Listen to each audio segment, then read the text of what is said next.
A man's hat told you everything you needed to know about him before he opened his mouth. It told you how long he had been out, how hard the country had used him, whether he was a careful man or a careless one, whether he respected the land he was riding through, or whether the land had not yet had sufficient opportunity to teach him that respect was not optional.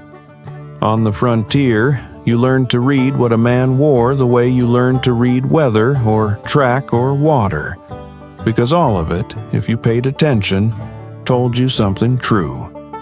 And nothing a man wore told more truth than his hat. The broad-brimmed hat of the working cowboy was not a costume. It was not an affectation assembled for the benefit of admiring eyes or the pages of illustrated newspapers back east. It was a piece of engineered survival, shaped by decades of hard use in country that punished every weakness and rewarded every adaptation. The men who wore those hats did not choose them because they were striking, though striking they certainly were. They chose them because the frontier had demonstrated, through accumulated and often painful experience, that a man without adequate head cover in open country was a man working against himself in every hour of every day. Consider the sun first, because the sun was the first and most constant adversary. The American West is not gentle with uncovered skin. The high plains, the canyon country, the desert basin, these are places where the light comes down not as warmth but as assault, relentless from the moment it clears the horizon until it drops behind the ridge in the evening. A cowboy in the saddle might spend 10, 12, 14 hours beneath that sun on a working day. His hat was the only architecture standing between his face and neck and the full weight of that exposure. The brim, wide on all sides, 4 inches being common, some men preferring considerably more, cast a shadow that moved with him through the day, a portable shade that no tree and no building could provide on open range where trees and buildings were rarely available. But shade was only the beginning of what that brim accomplished. Rain came to the frontier with a directness that left no question about its intentions.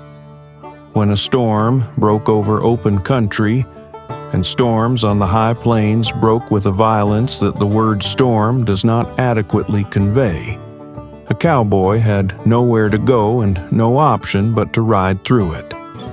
The broad brim of his hat channeled the water away from his face and the back of his neck, directing it outward and downward rather than allowing it to pour down his collar and soak the clothing next to his skin. A man wet to the skin in cold weather on a long day's ride was a man courting a misery that could shade into genuine danger before the day was done. His hat was the first line of a defense that had no second line. Wind was the third element, and on the open plains the wind was as much a feature of the landscape as the grass itself. It carried grit and dust and the fine alkaline particles of dry lake beds that could work into a man's eyes and blind him as effectively as any deliberate assault. The hat pulled low against a headwind kept the worst of that out of a man's face. The brim, broken and shaped over time, bent and creased and worked by a man's own hands into whatever form suited his habits and his country, became a personal instrument, fitted to the owner's face and manner of riding the way a good boot fitted itself over time to the foot it covered. Water was something the hat carried as well as deflected. A cowboy, far from any stream who came upon a seep or a shallow pool, could water his horse using his hat as a vessel, pulling it from his head, scooping what water the ground offered, and holding it to the animal's mouth. A horse that trusted its rider would drink from a hat held steady. In country where the distance between water sources could determine whether a man and his animal made it through the day, a hat that could serve as a bucket was not a trivial thing. It was a function born of necessity and refined by the kind of thinking that prolonged exposure to difficult country produces in men who intend to survive it. The hat spoke at a distance too, in the language of the open range. A cowboy could signal across ground too wide for voices by the angle of his hat. Raised from the head in greeting, waved in a direction to indicate movement, held at a particular angle that other working riders understood without explanation. On a cattle drive where men were spread across miles of moving herd and the noise of thousands of animals made spoken communication unreliable, the hat was part of the vocabulary that kept the work coordinated and the men connected to one another. The felt from which most of these hats were made, thick, densely worked, built to a weight that lesser goods did not approach, gave the hat a structural integrity that allowed it to perform one additional service that its wearers rarely spoke of, but understood completely.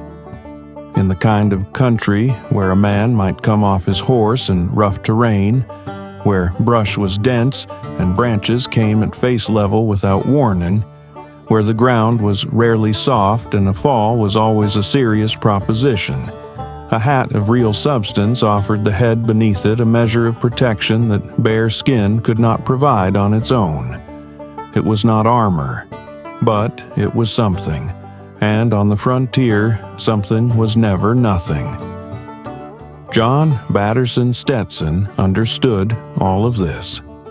When he shaped his first broad-brimmed hat from the fur, felt he had worked in the field, built deliberately oversized, built for function over fashion, built for the man who needed it rather than the man who merely wanted it. He was not inventing something new. He was giving permanent and reproducible form to what working men on the frontier had already been telling one another through decades of trial and loss and hard-won adjustment.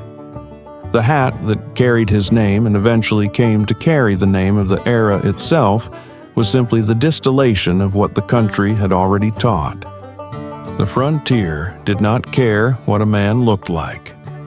It cared what he could endure, what he had thought to prepare for, how well he had listened to what the land was telling him before the land stopped bothering to repeat itself. The cowboy's hat was evidence that some men had listened carefully and remembered what they heard. It shaded him. It sheltered him. It watered his horse and signaled his partner and took the blow when the ground came up fast. It was battered by the same weather that battered the man beneath it, shaped by the same years, marked by the same country. A man's hat told you everything, and out there, in that open and indifferent and magnificent country, everything was exactly what you needed to know.